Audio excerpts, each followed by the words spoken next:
This is exactly how I'd break into the remote sales closing space if I was to start all over again. Now, my name's Lucas Sturman. I'm 21 years old. I've been in the sales industry now for around 5 years, partaking in hundreds of millions worth of transactions. Now, majority of that is property-based, and then I transitioned into luxury advertising space, which put me into the remote sales industry. Now, I've helped countless people break into this space and expand in the space from earning £2,000 a month to £30,000 a month. I've dealt with it all. So I think it's fair to say, after all this time in the sales industry, I know a thing or two about how to break into this space and how to make the most money out of this space. And this is my step-by-step guide on how I break into it if I were to start again. So let's crack on. So step number one is understanding remote sales. It's not rocket science, it's fairly straightforward. Your job is to simply close clients for companies. How it works is you will be assigned to a company in order to close their inbound leads for them. All you need to do is understand the product fully and understand how you can help solve the client's problems. Putting two and two together will allow you to close deals effectively. Your role is simply to ask questions, extract information. In doing that, you should be able to see whether the product is the perfect fit for the client or not. Number two, income potential. Now, remote sales is a purely commission-based role, which scares a lot of people. But when you understand you are in control of your wage, you often perform better. Now, starting off, you will start off on the smaller ticket items, being around the 1,000 mark, where you'll be doing a 10 to 15% commission, earning you $100 to $150 per role. Moving up, you'll gradually get into the 3,000s, 5,000, 10,000s. We've even got some companies that are charging 250,000 on a monthly retainer, in which we get 5% of. So the earning potentials are endless. However, I always advise starting off small, getting comfortable, nailing the skills you have learned, so you can close more when it comes into the bigger tickets, because these companies spend thousands on their lead, and if you're throwing all their leads away because you're still trying to learn remote sales, they're going to throw you off the job instantly. Number three, skill development. Now, skill development's so important when it comes to remote sales. Breaking into this space is not easy, so having some sort of track record or background in training will definitely help you get your foot through the door. Personally, I advise getting a mentor or joining some sort of training program. There's hundreds of thousands out there. I personally mentor 2 people a month to break into the remote sales space. But again, there's huge opportunity to learn about remote sales, whether it be on YouTube, free. You only ever get so much out of that. Joining a community, getting a mentor, reading books, all of this will help you understand and learn the framework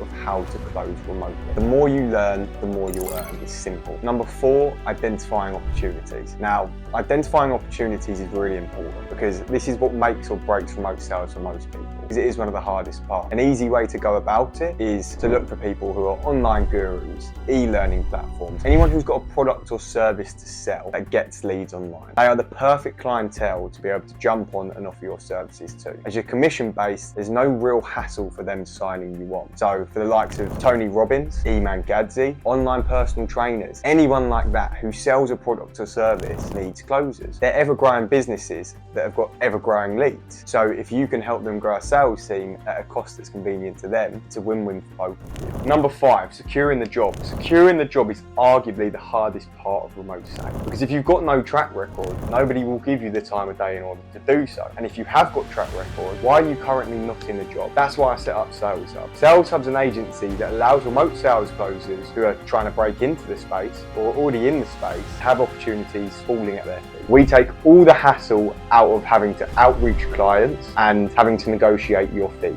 All of it's done for you. You come to us and tell us what you're looking for, and we will have the clients waiting for you. As I've said, we've helped around 27 people now go from making an extra £2,000 a month all the way up to £30,000 a month on the higher ticket deals. And the same can be done for you. If sales hub something you don't want to get into, try websites like LinkedIn, outreach to people directly, Instagram, Read, any place you'd be able to find a person or a job. Number six is gaining experience. At Sales Hub, we allow you to do that. We often start people off on lower ticket sales. As I was saying earlier, it's a lot easier to start off in a lower ticket sales with a higher volume of leads than it is to start off on a higher ticket sales with a lower volume of leads. You're more likely to be thrown off a job if you go for the gold straight away instead of digging through the dirt. So my advice would always be start on a small ticket offer that you can master your skills and then start to proceed accordingly. Number 7, continuous improvement. Continuous improvement is something you need to make sure you do. Once you've got a role, it doesn't mean you're in the industry and you're in the door. You can get thrown off as easily as you can get taken off. So making sure you're part of communities that will train you constantly and stay on top of what you're doing is hugely important. We run a community where we have people doing role play calls at all times throughout the day, just so everyone can be expected for the unexpected. Because on these calls, every call is different. You never know what you're going to get and what you're going to face. So jumping on calls with different people, whether it's an active situation or a role play, really helps you understand and become comfortable for all situations to come. Number 8 is selecting an industry of interest. Like I said earlier, I always like to place our closers in industries they're actually interested in. We've found that working on a product that you genuinely enjoy or have interest in will definitely improve your close rate, because you're not going to get bored of doing the same thing every day. It can become repetitive, so making sure you have an interest in the product you're jumping on will do 10 times more than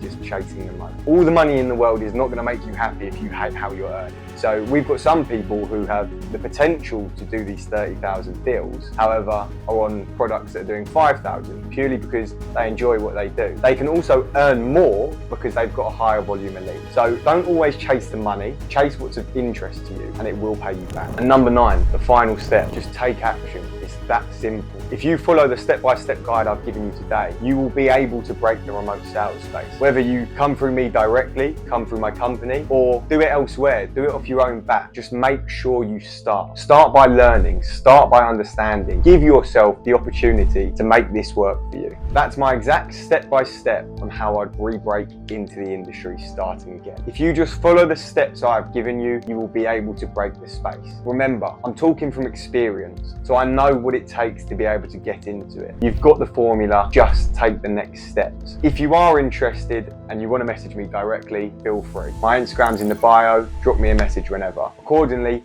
just go straight to my company and they'll be able to give you the next steps to move forward. If not, I wish you all the best on your journey and I hope you actually take action with what you've learned today. So I hope you could take something valuable away from this video. And other than that, make sure to leave a like, drop a comment and subscribe for more content like this. See you soon.